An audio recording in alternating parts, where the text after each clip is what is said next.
No a esta reforma de la Constitución, ni un paso atrás. Sobre el fondo, el Gobierno y el Partido Popular van a aprobar con inusitada urgencia una reforma constitucional al dictado de los mercados y de los gobiernos conservadores de las potencias europeas. Pretenden, con la excusa de ordenar las finanzas, imponer el beneficio de unos pocos sobre la voluntad de la mayoría. La ministra Salgado reconoce que se hace para tranquilizar a los mercados. Todavía no ha aprendido que los mercados son insaciables. En cualquier caso, es un reconocimiento de sumisión a quien ha provocado esta crisis y pretende salir fortalecido de ella. Alarmados ante la respuesta social a este atropello, ahora hablan de incluir alguna flexibilidad. Esa flexibilidad la teníamos ya. Entonces, ¿para qué se hace? Pues porque sacraliza un concepto, una ideología. Se demoniza la deuda pública, la inversión pública. ¿Es que la deuda privada no hay también que devolverla? ¿Por qué la deuda privada es conveniente para el progreso y, sin embargo, la deuda pública no? La inversión en sanidad y educación públicas, en infraestructuras, en mejor justicia, entre otras, es más valiosa que ninguna otra. Y los países que la hacen están a la cabeza del desarrollo.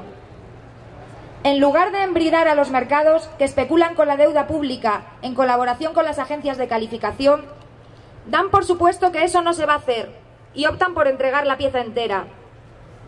Se niegan a reconocer lo que cada vez más expertos afirman y lo que la experiencia está demostrando, y es que las medidas de ajuste deprimen la economía y empeoran los déficits.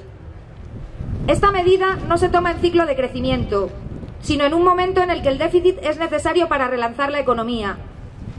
Se toma, por tanto, para acelerar los procesos de ajuste que están significando pérdidas económicas para la población, pérdidas de derechos que seguro que no nos devolverán si la crisis pasa, pérdidas de nuestro patrimonio público de empresas y servicios. Esta medida se toma en un país cuyo principal problema no es la deuda pública, sino la deuda privada, fundamentalmente de los bancos. Premios Nobel y catedráticos de economía reiteran que centrar la política económica en la reducción del déficit estrangula las posibilidades de recuperación económica y, por tanto, de generación de empleo. El déficit se genera si los ingresos caen, y en nuestro país cada vez pagan menos las grandes fortunas y las grandes empresas. Sufrimos un fraude, una evasión fiscal y unas medidas fiscales contrarias a lo que dice nuestra Constitución. El destino de esta reforma está muy claro si vemos el borrador del famoso cambio. Tiene un párrafo que dice: los créditos para satisfacer los intereses y el capital de la deuda pública de las administraciones se entenderán siempre incluidos en el estado de gastos de sus presupuestos y su pago gozará de prioridad absoluta. No se puede decir más claro: primero los bancos, luego todo lo demás. Sobre la forma, no es la primera medida que demuestra la sumisión a los poderes financieros y la falta de respeto de nuestros gobernantes por su propia dignidad democrática. Pero esta ya no es una norma o un decreto ley, es nada menos que una reforma de la Constitución.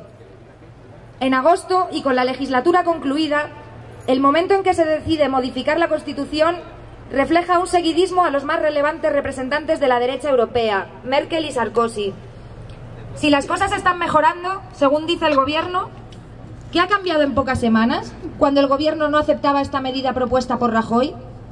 ¿Dónde está la urgencia de una medida que se dice será operativa dentro de 6 años? Más les valdría cumplir la Constitución y los derechos en ella consagrados. Hay temas de reforma constitucional sobre los que hay enorme consenso social y siempre se dijo que existen grandes inconvenientes para modificar la Constitución. No vale el ejemplo que nos ponen de otra modificación, que fue decidida en obligado cumplimiento de nuestros tratados internacionales, como fue el derecho a voto de los ciudadanos comunitarios. Estos gobernantes vienen tomando medidas que saben que cuentan con el mayoritario rechazo de la población, y por eso los políticos son vistos como una lacra y como un problema. Esta decisión apresurada, sin debate ni participación ciudadana, ahondará ese desprestigio.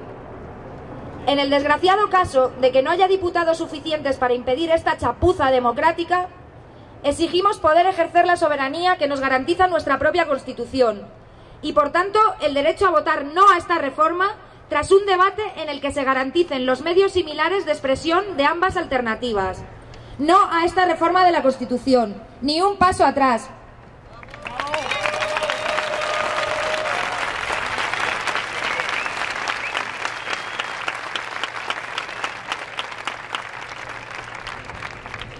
Bueno, vamos a abrir